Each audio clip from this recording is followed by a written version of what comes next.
This is the Nomad Futurist podcast, a podcast about the evolution of technology, society, and transformation. Connect with us, share your thoughts with us at nomadfuturist.com. Let's get this started. Here are Phil and Nabil. Hello. Welcome to Nomad Futurist. This is Nabil Mahmood from Hawaii. This is Philip Koblenz from Brooklyn, New York. And this is Joanne Friedman from Toronto, Canada. So let's start a little bit with your background. What do you do, who you are, and how did you get to where you're at today in your career? Okay, well, let's start with the current.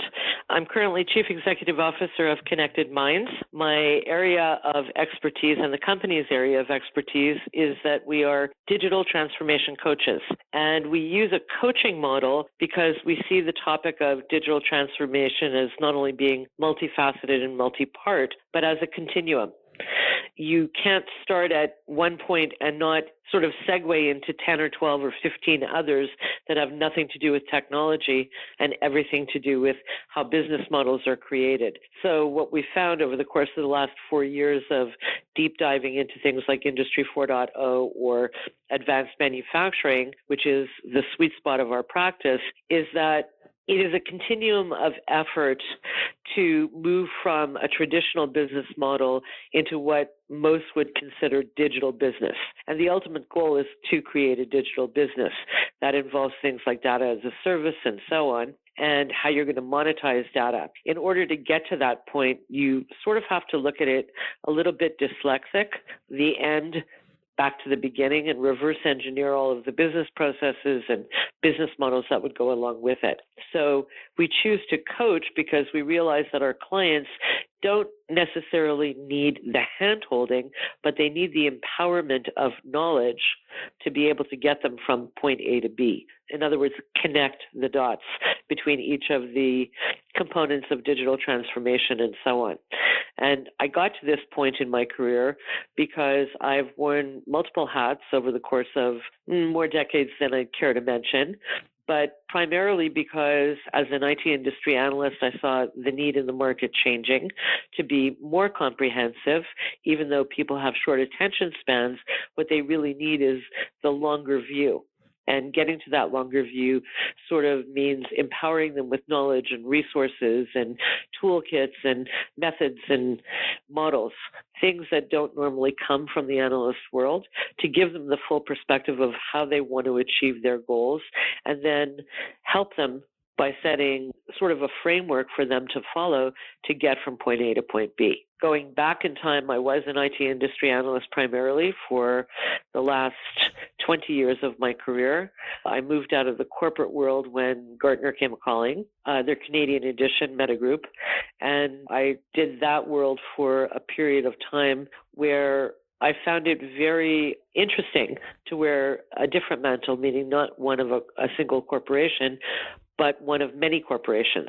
Because as an analyst, I didn't look at just the market per se in terms of technology, but really a focus on how it was going to be used.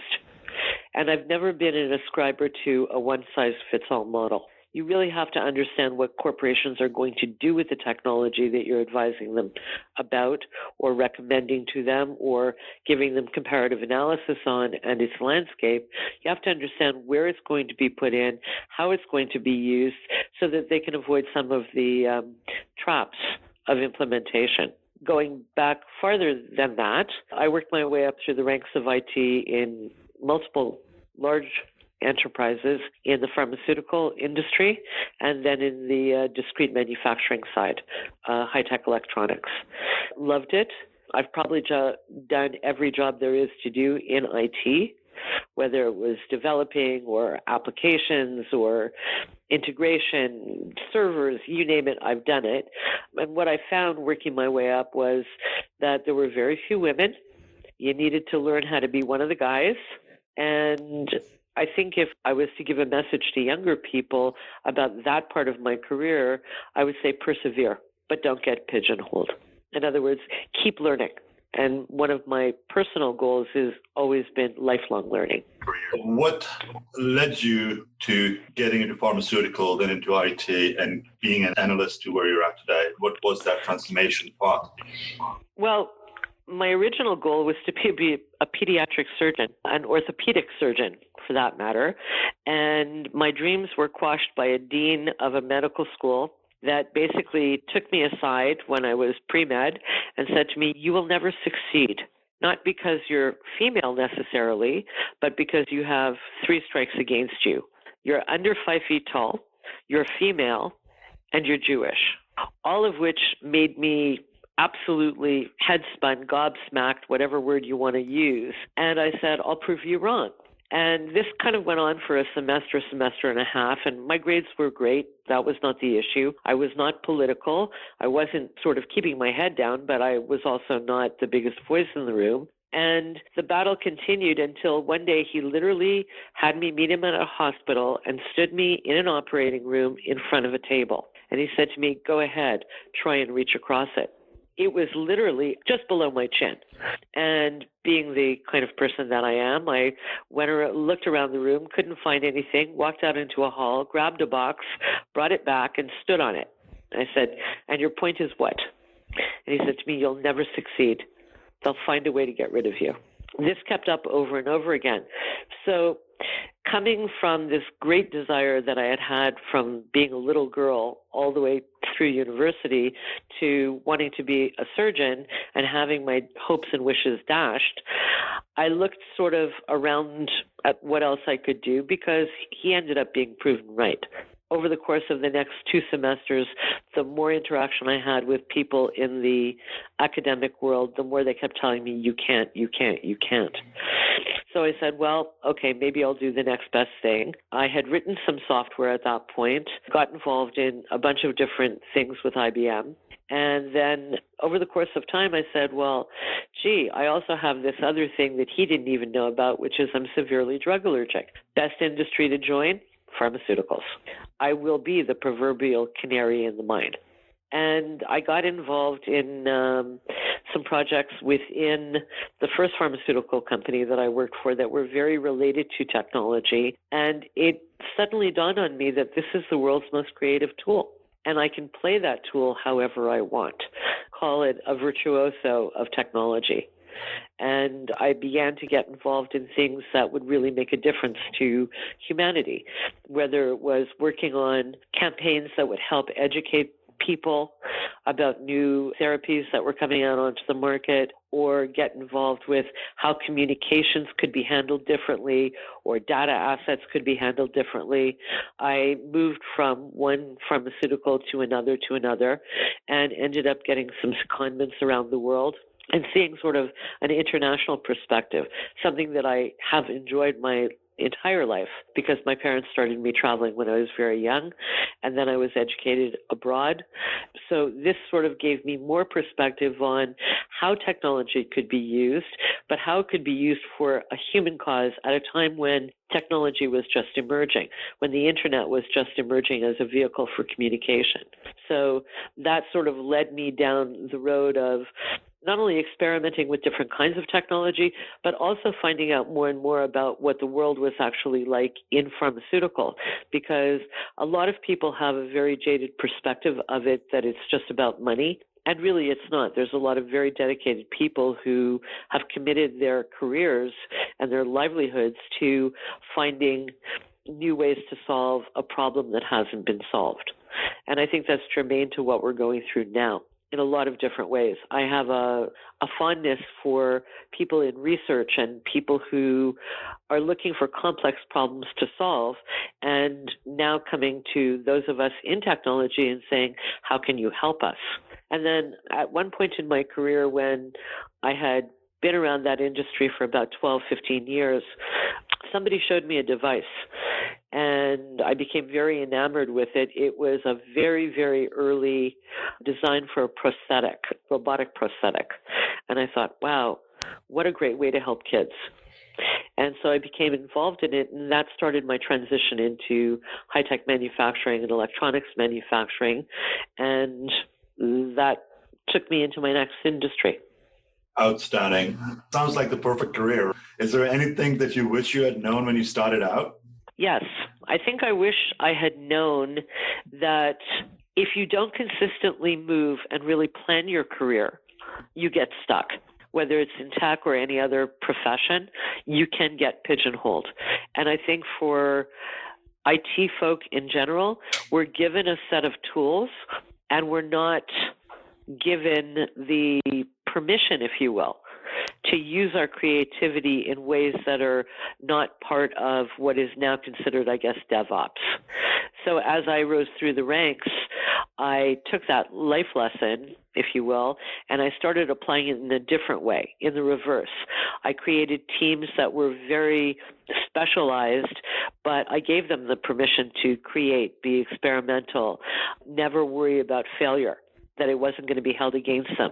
So I created things like job shadowing programs, where I would have IT folk go out into other departments to really learn the business and bring that learning back to what they would do as developers, let's say, or how they could support business partners better.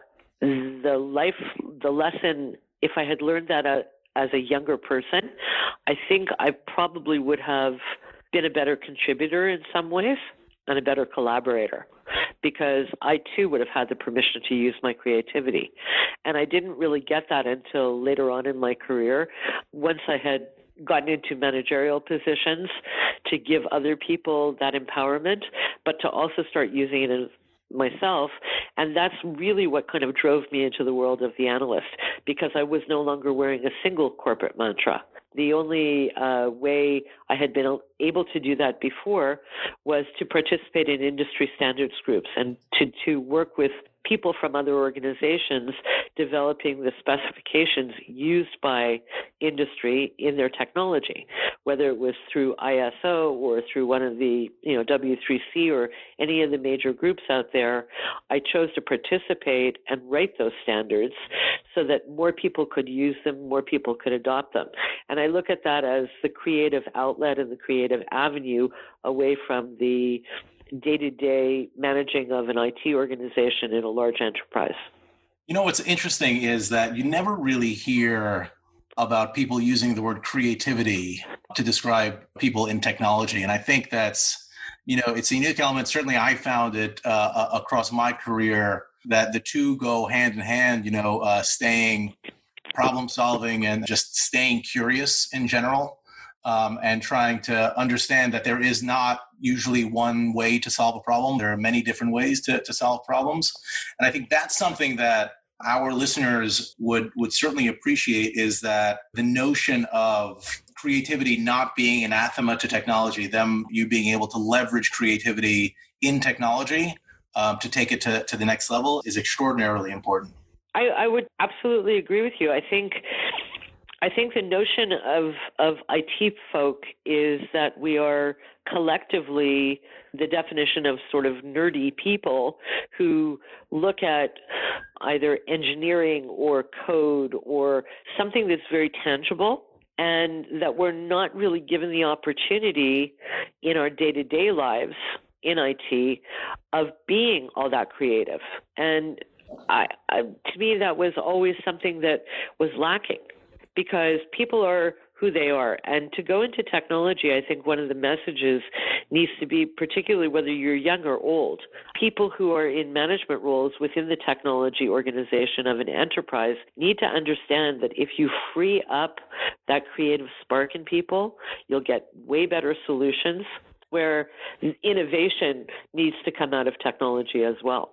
It's such an amazing and extraordinary point that I don't want to belabor, but it's so important, and it's so tied to how managers manage and cultures within organizations, and giving that runway to people to not fear thinking outside the box. We talked in a previous podcast with Mark Thiele about this idea of not compartmentalizing people in technology as many organizations really across verticals do, where if you are in tech support, you only focus on tech support. If you are a programmer, you only focus on programming. And the idea of giving people the freedom to try to understand the entirety of what an organization does and have the freedom to kind of gravitate towards what makes them tick.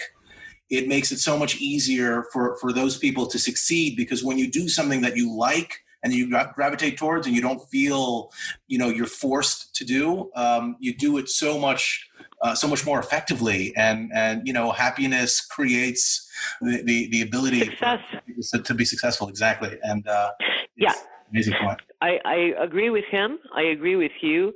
I've always looked at it like I've never quite understood. I mean, from a technical perspective, you understand, for example, why there's certain separations, right? Why QA and testing is different from dev.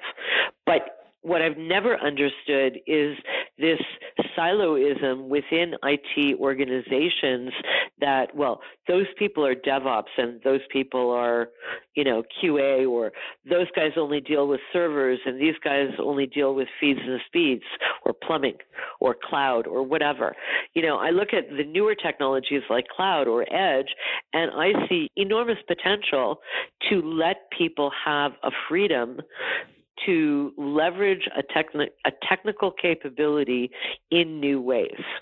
Joanne, do you think cultural driven, that's educational driven? I mean, the siloism, as you're referring to in DevOps and QA, the same thing falls into data center from electrical, mechanical, operational services, right, so on and so forth. That siloism exists in every vertical, every market segment that we look at on a daily basis. Do you think that is educational, cultural driven? And how would we get people to be creative? An example would be like, look at Musk. Musk was a programmer and see where he's at today. He was a creative mind to begin with. Probably it was the education, the exposure that he got, the amount of travel that experienced with his family growing up. There's all these individuals out there that are not following the typical mindset or the culture, but they have been change agents. I think that there's a bunch of different ways. I can tell you how I built teams, but it's only one example of allowing creativity to find the person and find the people with the creativity. For example, when I put teams together, and people chided me for it, and there were significant ramifications for me doing this. For whatever reason, because my background or my ethnicity leads me to have been a person of the world, a citizen of the world, I don't look at cultural differences the way other people do. And when I started hiring members of a team, for example, I hired one person who happened to have been of Russian background. And he had a difficult time speaking English. And I said to him, what other languages do you speak? It turned out that we both spoke French and a few others. And we started communicating in those languages. And yet, I live in a country that prides itself on its bilingualism and its multiculturalism and whatever. But this happened to be a U.S. parent company that I was working for at the time. And I remember a VP coming by the group when I was just in the early stages of putting a bunch of teams together, saying to me, our business language is English. And I said, true, but our productivity language is whatever the heck we choose it to be. And I made a point out of it because I ended up hiring a bunch of people who all spoke similar languages. And I never made them speak English. I just allowed them to become a unique group. When they communicated with other people, yes, I expected them to speak English. But amongst themselves, and this goes to cultural bias in a lot of respects, I believe that there's two significant items here. One is educationally, we're given a path to study, and whether we look at the job market in comparison to that path or not, we almost always look at, well, what's the highest paid salary? I'm going to go after that as a norm, particularly people just coming out of school.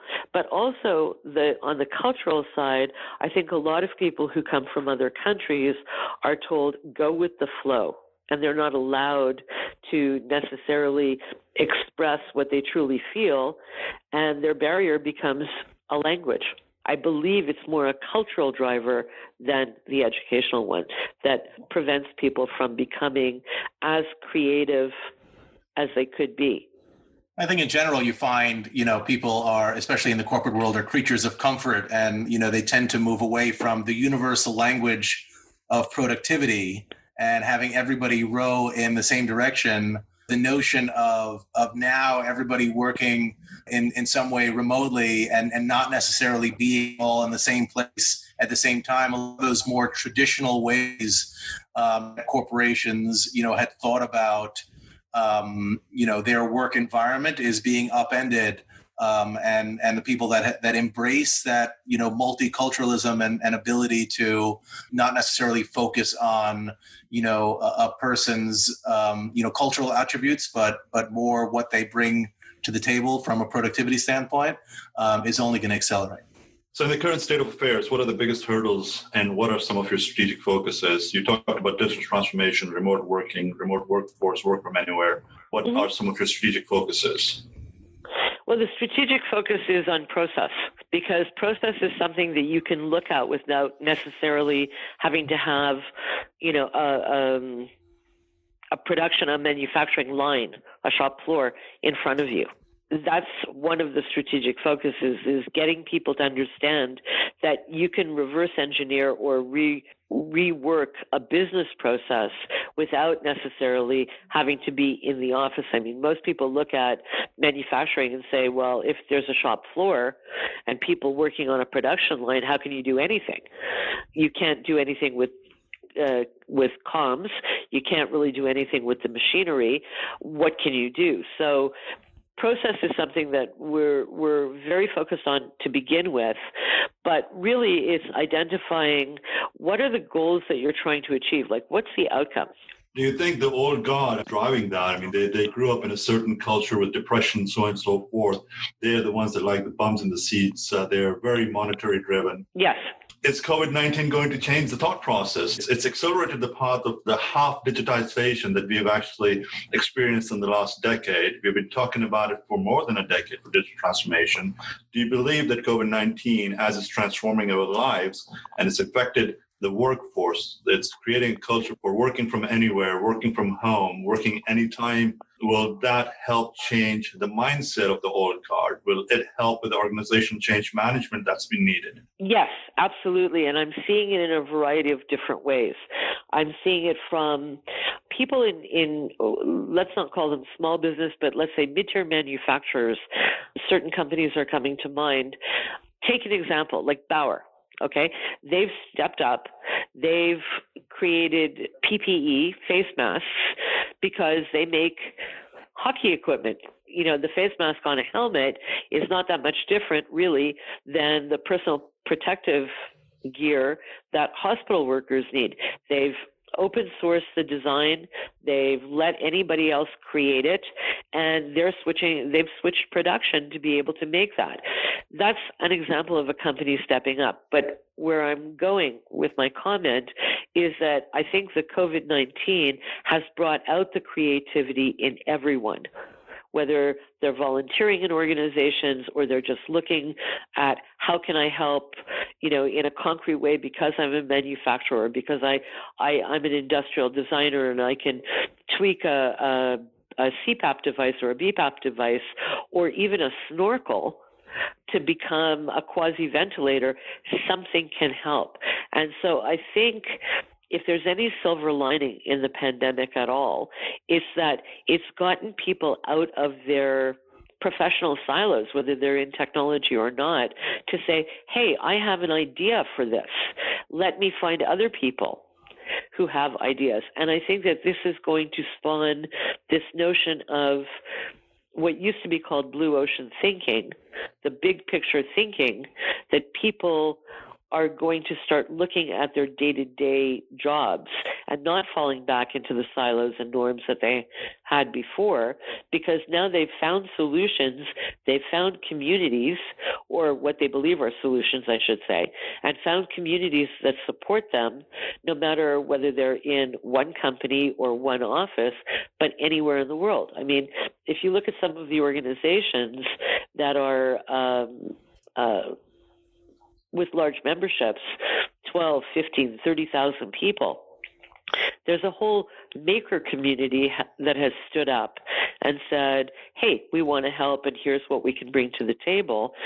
That overall thematic, I hope, doesn't leave us as a society, but continues to push into our day-to-day lives of saying, hey, you know what? When it comes to digital transformation, we can be more creative in our solutions.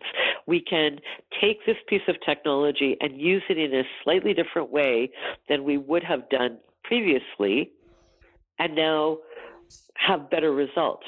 They're also not afraid to experiment. And a lot of that is because they've been disrupted by force, and they've had to either, figure out ways to continue their operations. I have two follow-ups. One is there any question that a Canadian could be asked that doesn't somehow involve hockey as the answer? That's my first. The second is you are, someone that talks to several different types of organizations across vertical about digital transformation and to a certain extent, monetizing data and turning their business into a digital business. Do you find that any industry, if there's any industry that doesn't necessarily lend itself to digital transformation or monetizing their data over others, or have you seen trends in that regard that are interesting? Yes. Let me answer your second question first. Okay. Because the first one is kind of a given. If you're Canadian, there's always a hockey association somewhere. Yes, there are industries that don't relate well. I would say, believe it or not, the electronics industry, the high-tech industry on the hardware side, does not lend itself well to digital transformation, and in many respects has long been the shoemaker's child. Others that could be easily disrupted and have not been, health records. And I realize that U.S. regulations versus Canadian are very, very different, and I'm not trying to step on toes here, but that whole system of HIPAA, HL7 with the big insurers, ripe for disruption, doesn't lend itself well to digital transformation. Not because of the technologies, but again, it goes back to process, it goes back to business model, and the fact that I think a lot of companies, while they may have understood places that they can disrupt, insurance, for example, or health insurance, haven't really focused on the bigger picture issue. They focused on taking a policy and doing something with it. But what I want to know is, why isn't there something for me to be able to go and look at that says you are more susceptible to COVID-19 than perhaps other people? Why? Very simple answer. Because you travel a lot, because you go to conferences all the time, because you speak at them. So you're always in large groups of people. Are you therefore more susceptible? Yes. So it's our activities that have to be added into our predisposition because of underlying illness, our gender, our demographic, our whatever you want to add to it, that forms the data set. So those industries, those two in particular, I found are not quite ready to accept the realization that being a digital business is being a different business than the one that you're in. Well, it's changing the core of the infrastructure and changing the processes, really. I agree with you in a lot of ways, but when you say that electronic industry, for instance, doesn't tend itself to be ready for digital transformation, it's going to happen. It will happen. It needs to happen for everybody. It's a change of processes and organizational culture, isn't it? It's about organizations and processes, but it's also about things like, take electronics. It's a very complex global supply chain.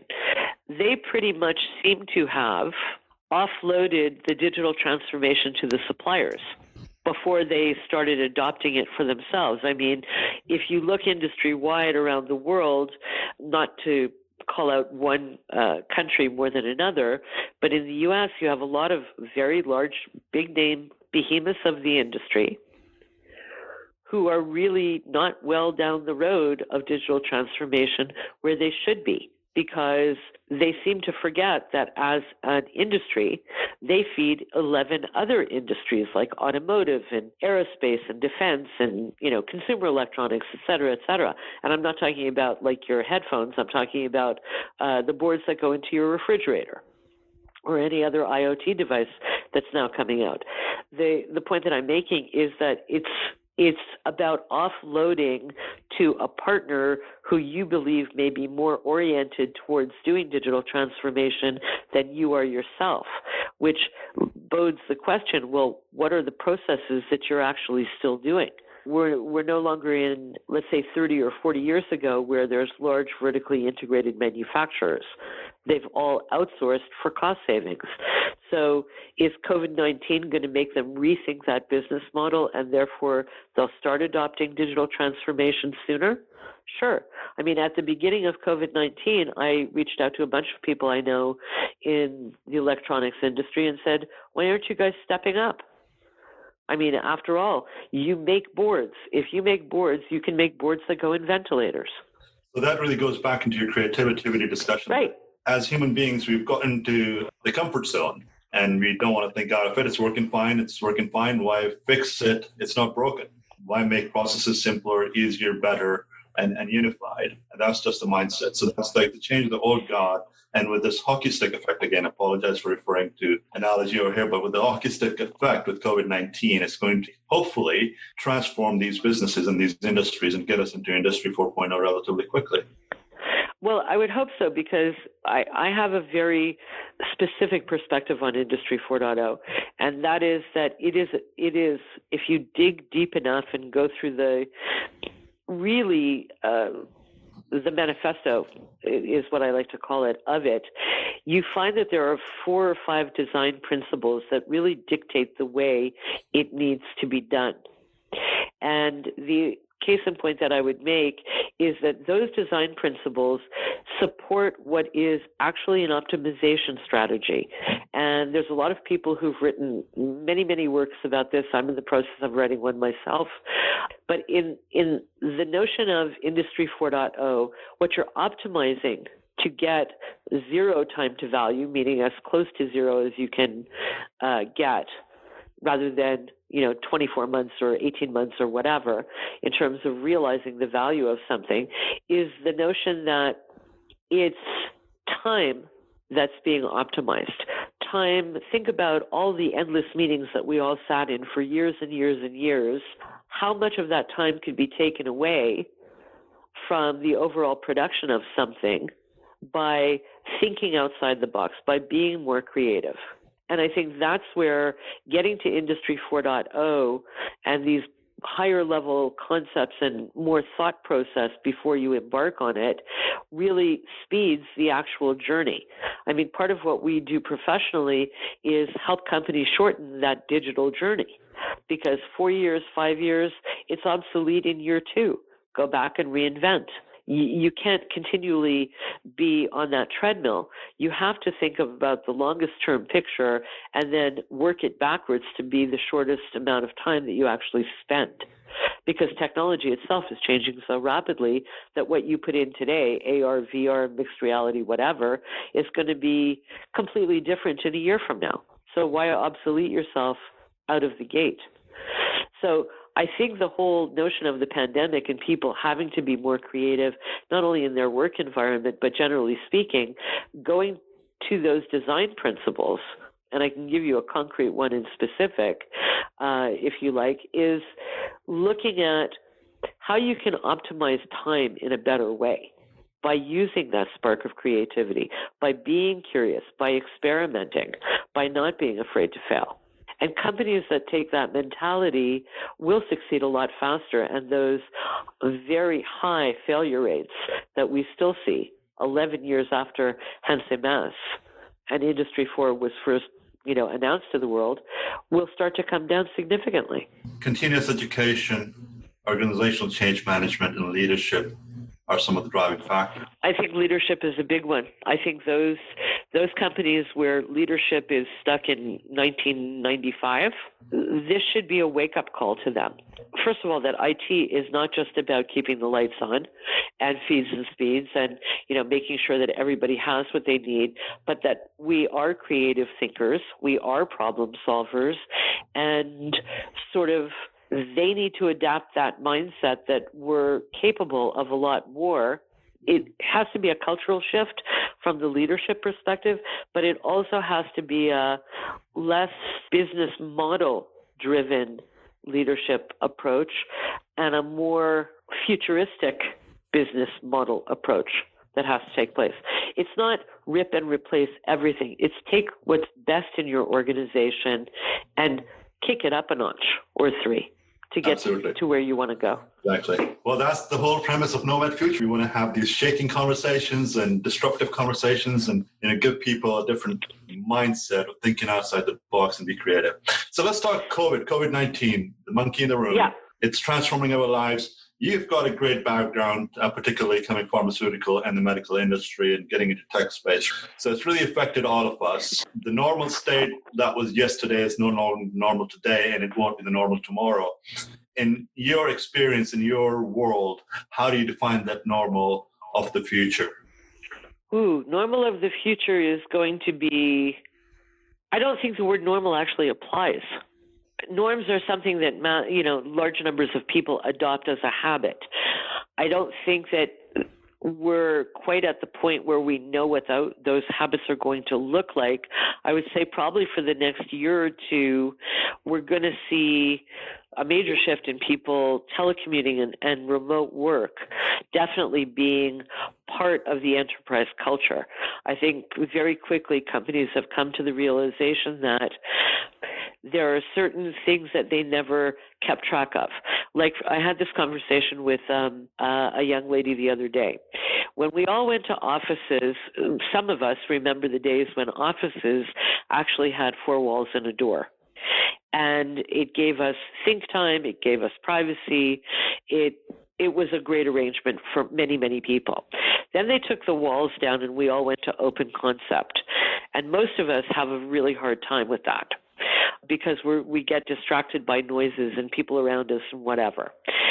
Then we went from open spaces to, there's space allocated on a first-come, first-served basis. And by throwing us in a room with a lot of people with the open concept, it seems, and I've asked a lot of people about this, nobody was actually tracing or tracking how much more incidence of illness there was, which is kind of an interesting thing when you think about it. I mean, whether it was HR people or insurance people, when you had your health accounts and all of that sort of thing, how much more incidence of disease was there and lost days of people in offices because somebody came in with a cold and it spread, or the flu and it spread, and they came in because they had what they considered to be critical things to do or deadlines to meet or whatever. But nobody seems to have been tracking that. We know that productivity took a dip as part of what the new normal will be, is they'll look at the cost of that office space and determine whether or not it's really worth it to have that. I think that's going to be a key determinant of how many people work from home and how many people actually go into offices. And I think that that's going to start to change the whole dynamic. It may take 5 years to fully kick in, but I think that's going to be a key indicator. The second thing I think about the new normal is we're all going to ask for more from our service providers, not only in terms of our internet connectivity, but also our security and how we actually interact with each other when we're not on lockdown. In other words, will we have like team meetings once a week and all work from home the rest of the time? We need that connection, people to people, but do we need it every single day? And the other part of that is how much more stressed, or rather less stressed and more productive will we be if we don't have the morning commutes? I don't know about you, but if I have a meeting downtown Toronto, I'm sitting in traffic for an hour and a half.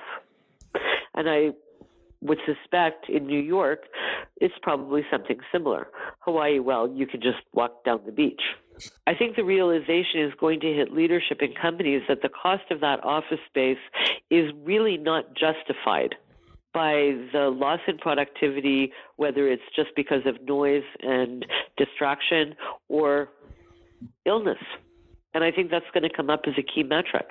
That used to be a key differentiator, right? The ability to work from home versus, the more traditional companies, many of them, the larger companies that insisted that employees worked from the office and didn't really embrace this work from home culture.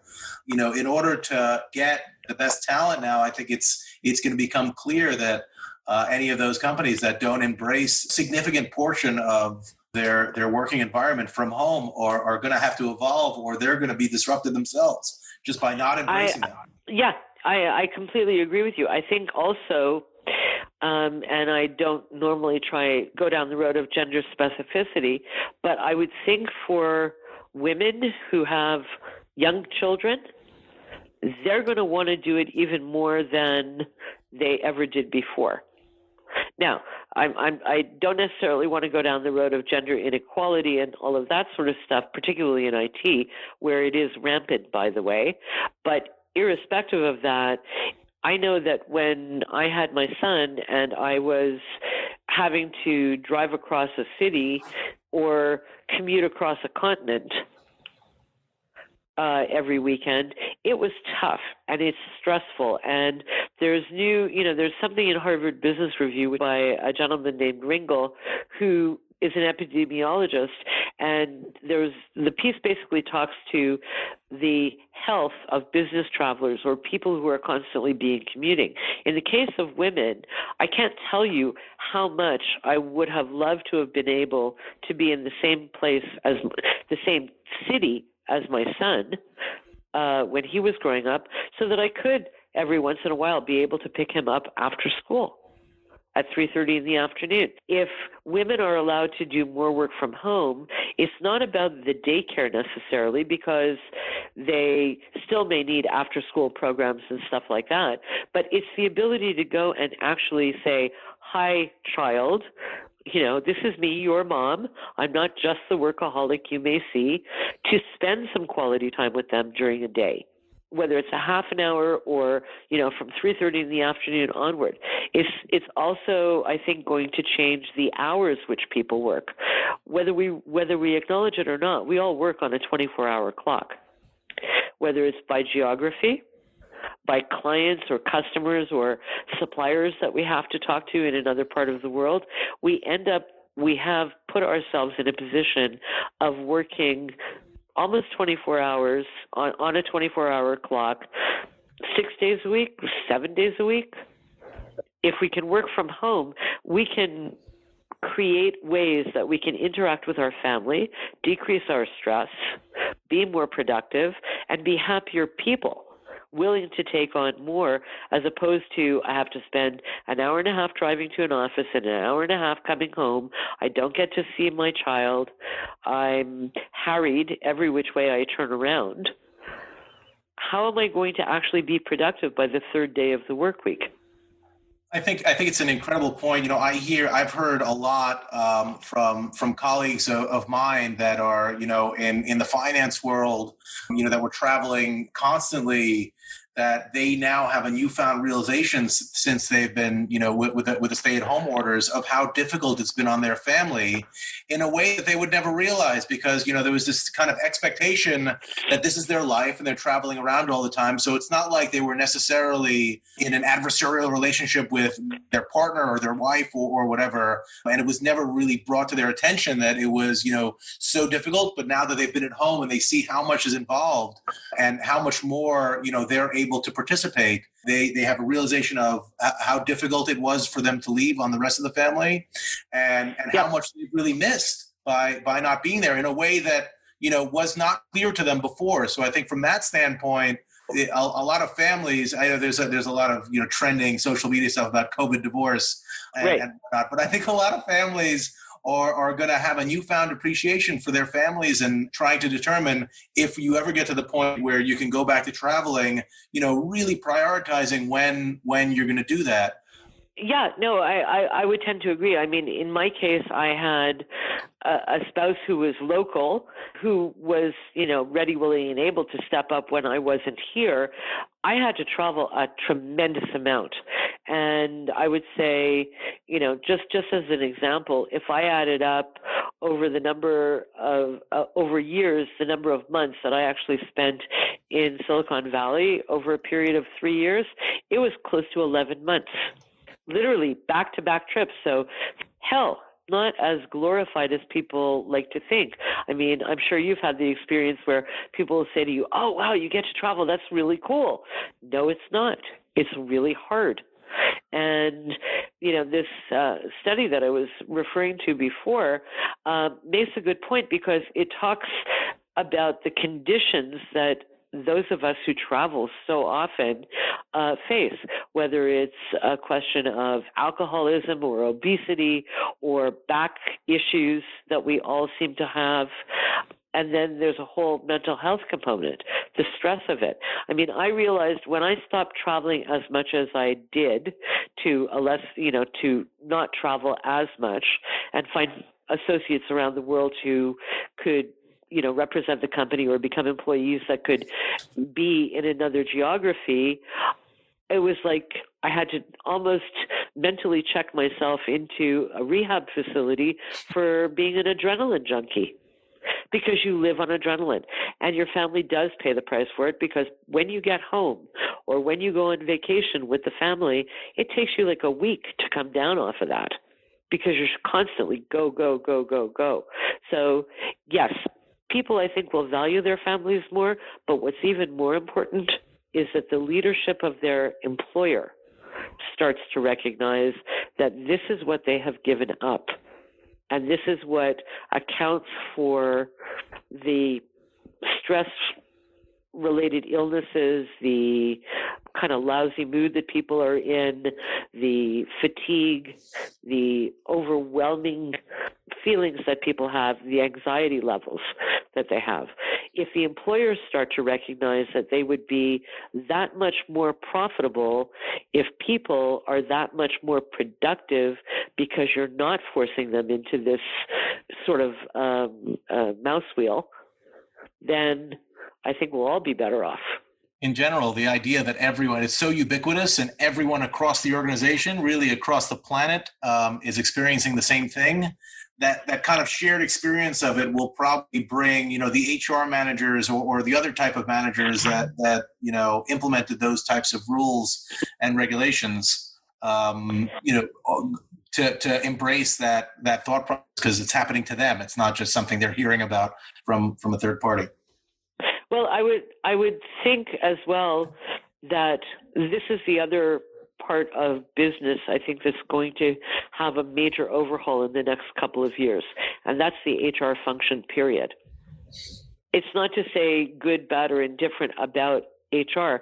I just think that their whole mindset is now going to have to change around the well-being of their employees.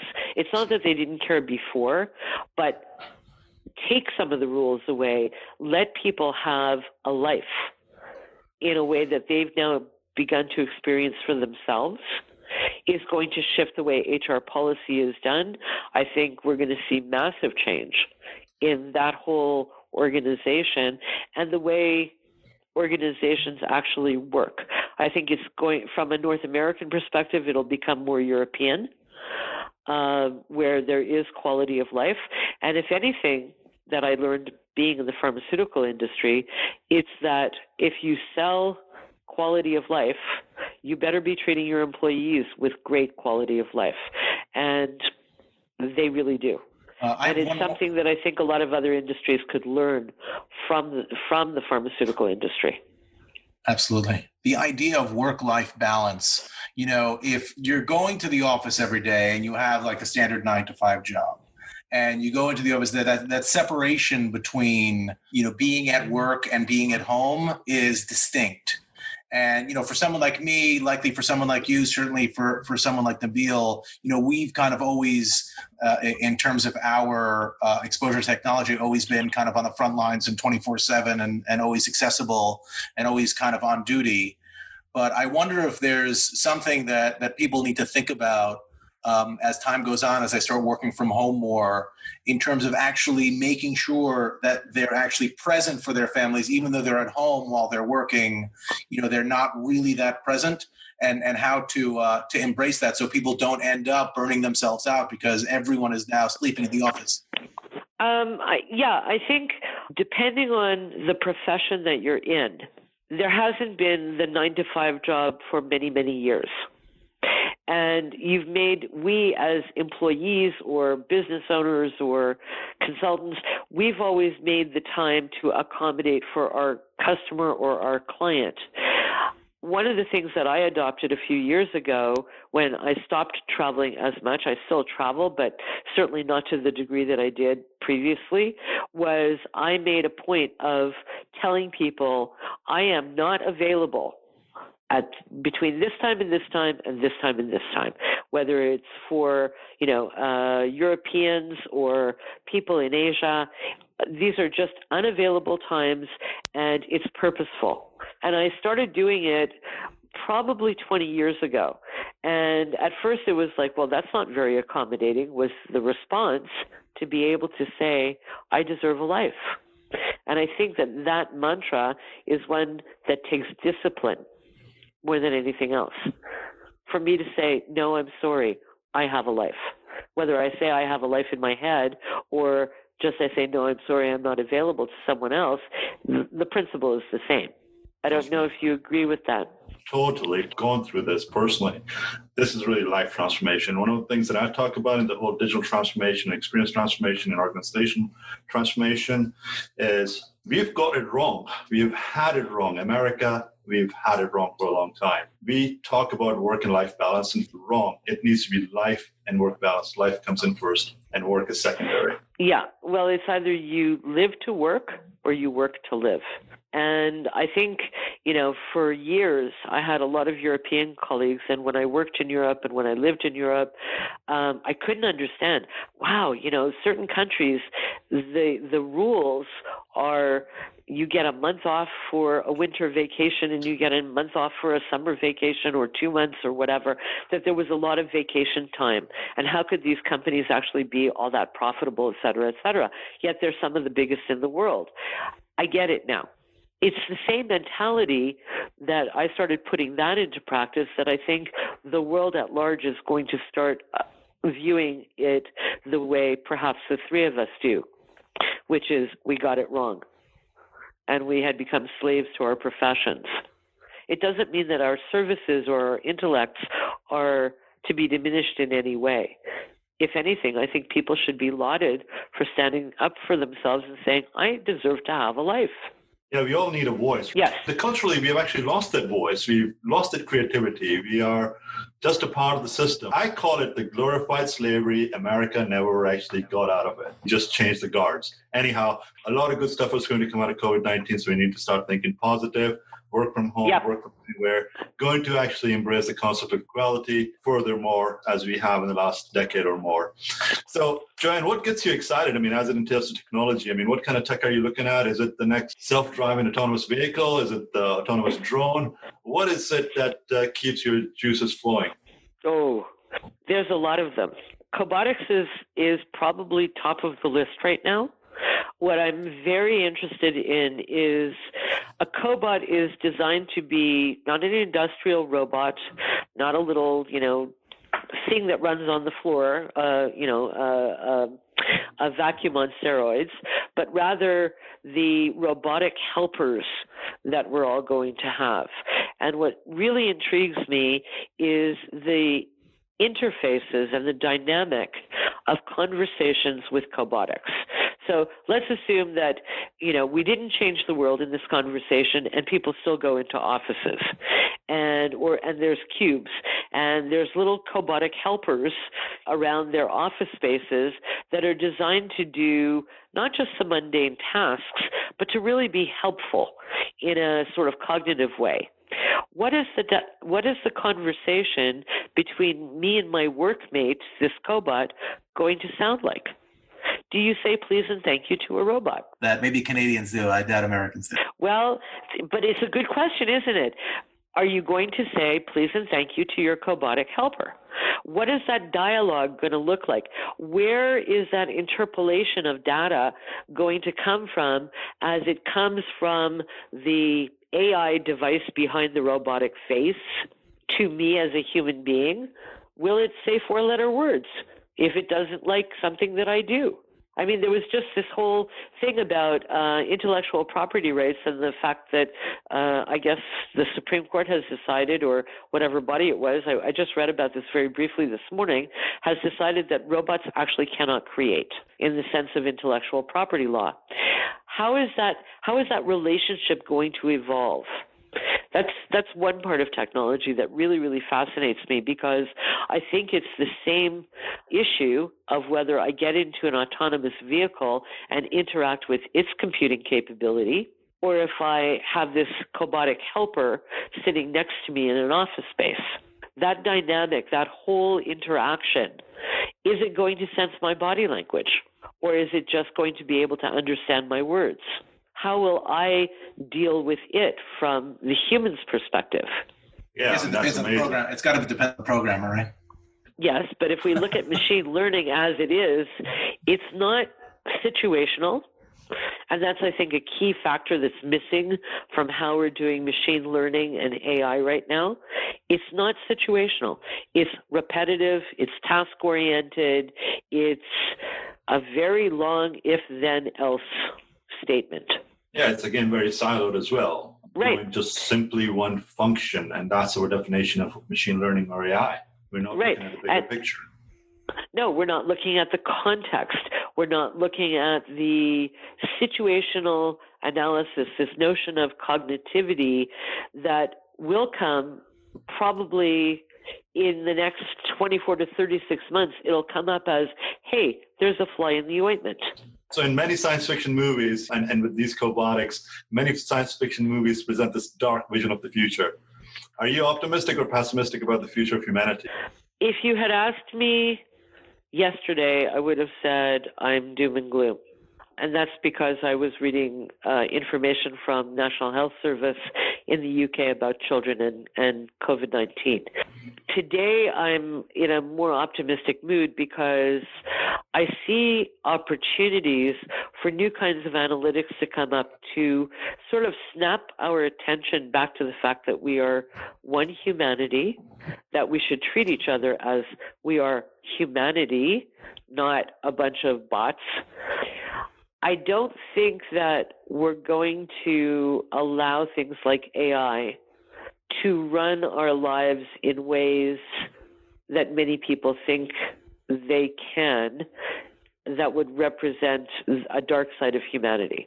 I'm looking at things from the point of view that say, if we're smart about how we use these tools, we can do susceptibility analytics.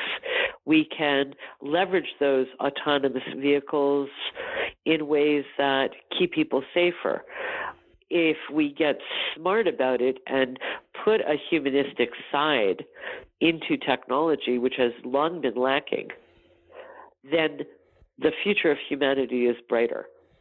Pandemic or not, we'll find a way out of this. There will be therapies. There will ultimately be a vaccine. But I think if we get smart about the fact that human lives are precious and we need to treat them as something treasured, then everything is going to start to change. Outstanding. COVID-19 is one of the ways of resetting everything. I think it's a wake-up call that we needed. Based on the current circumstances, what would you suggest some of the thought leaders out there that potentially might listen to this podcast, younger generation that's coming into our space? What are some of your last thoughts? What would you like them to focus on and or work on as you move forward? I would like them to embrace their creativity. I would like them to see the world in a slightly different way, not only about living to work, but about all the wonderful little things that have come up in this horrible, horrible situation, like the fact that we have affected climate change. The skies are blue. The skies are bluer. There are certain parts of the world where you can actually see mountains. There are certain parts of the world where people with asthma are suddenly getting better.